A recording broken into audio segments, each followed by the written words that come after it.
বাংলাদেশের টেস্ট যাত্রার ২৫ বছর চলছে। অভিষেক হয়েছে ১০০-র বেশি ক্রিকেটারের, যার মধ্যে ৩৫ জনের বেশি ছিলেন পেস বোলার।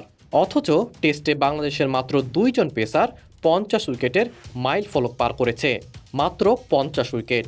খুব কি বড় ক্রাইটেরিয়া? গত ১০ বছরে ৪৩ জন পেসার, সেখানে ২৫ বছরের ইতিহাসে বাংলাদেশের মাত্র ২ জন পেসারের এই কৃতিত্ব আছে। ১০০ উইকেট তো দূরের কথা। বাংলাদেশের হয়ে পেসারদের মাঝে টেস্টে সর্বোচ্চ উইকেট শিকারী মাশরাফি। ৫১ ইনিংস এবং ৭৭ স্ট্রাইক রেটে তুলে নিয়েছেন ৭৮টি উইকেট। শাহাদাত ৬০ ইনিংস এবং ৭৫ স্ট্রাইক রেটে নিয়েছেন ৭২টি উইকেট। ইবাদত ৩১ ইনিংস এবং ৭৯ স্ট্রাইক রেটে নিয়েছেন ৪২টি উইকেট। তাসকিন ২৮ ইনিংস এবং ৭৩ স্ট্রাইক রেটে তুলে নিয়েছেন ৩৮টি উইকেট। তাপস ২৯ ইনিংস এবং ৯৪ স্ট্রাইক রেটে নিয়েছেন ৩৬টি উইকেট। রুবেল ৪৪ ইনিংস এবং ১১৭ স্ট্রাইক রেটে নিয়েছেন ৩৬টি উইকেট। মুস্তাফিজুর ২৫ ইনিংস এবং ৬৯ স্ট্রাইক রেটে নিয়েছেন ৩১টি উইকেট। আবু জায়েদ ১৮ ইনিংস এবং ৬৫ স্ট্রাইক রেটে তুলে নিয়েছেন ৩০টি উইকেট।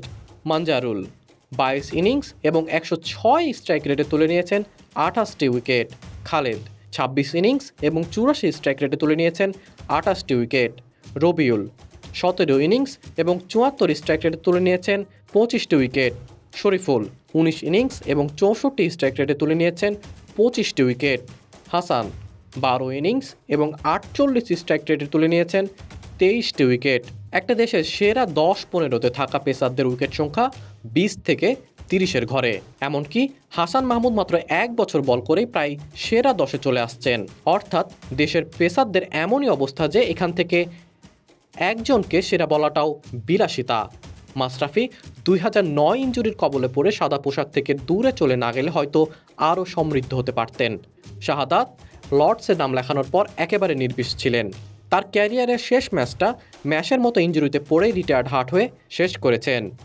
তিনি আছেন ইবাদত। তিনিও একসময় ছিলেন মোস্ট ট্রেন্ড বোলার, কিন্তু ২০২২-এ দারুণ কামব্যাক নিয়ে যখন ফেরা শুরু করলেন, ইনজুরির জন্য তিনি বাইরে চলে গেছেন ১ বছরের বেশি সময়ের জন্য। ৫০ উইকেট ওনারও পাওয়া হলো না। ফিরে এসে কতটুকু ধার থাকবে কে জানে। ৪-এ আছেন তাসকিন, যিনি টেস্টে থাকলেও মাঝের টেস্ট থেকে বিরতি চেয়েছিলেন। তবে গুঞ্জন আছে আগ্রহ না থাকা সত্ত্বেও তাসকিনকে জোর করে ম্যানেজমেন্ট টেস্ট খেলাচ্ছে।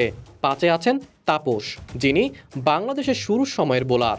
রুবেলের টেস্ট ক্যারিয়ার নিয়ে কথা না বললেই ভালো। মুস্তাফিজ টেস্টে অনীহা জানিয়েছেন, লাল বলে তাকে আর দেখা যাবে না মনে হয়। যদিও মাঝে মাঝে ভাবি মিরপুরের ভরপুর স্পিনিং উইকেটে এমনি স্পিনার হিসেবে ১-২টা ম্যাচ খেলায় দিলেই পারে। রাহির রেকর্ড ভালো হলেও উনাকে এখন ঘরোয়াতে খেলতে দেখা লাগবে। জাতীয় দলে ফেরার আশা নেই তেমন। এরপরে আসে ২০-এর ঘরের পেসাররা। খালেদ আহমেদ, যিনি ভারত টেস্টে খুব বাজে করেছেন। শরীফুলের রেকর্ড ভালো হলেও ইদানিং একটু অফ ফর্মে আছেন। ফরম্যাট বুঝে খেলাবে হয়তো ম্যানেজমেন্ট। রবিউল মানজারুল এখন আর খেলোয়াড় নন।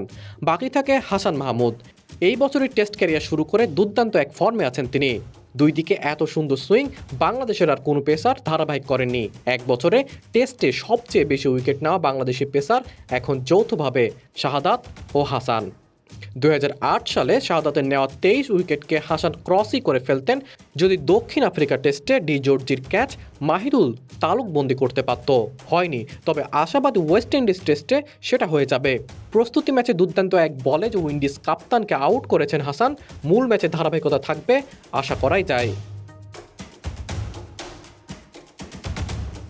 বাংলাদেশের সব পেসাররাই ইনজুরির কবলে ক্যারিয়ার বড় করতে পারে না, তাই ৫০ উইকেট নেওয়া পেসার মাত্র ২টা। আশা করি হাসান মাহমুদ নিজেকে ফিট রাখবে এবং ম্যানেজমেন্টও তার উপর আস্থা রাখবে। আমার চোখে বাংলাদেশের সেরা টেস্ট পেসার হওয়ার সক্ষমতা আছে হাসান মাহমুদের।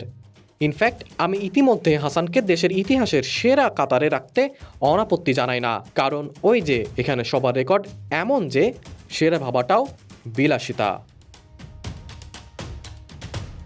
মুন্নুয়ার আঞ্জুম রিফাত, বিডি আর্কাইভ।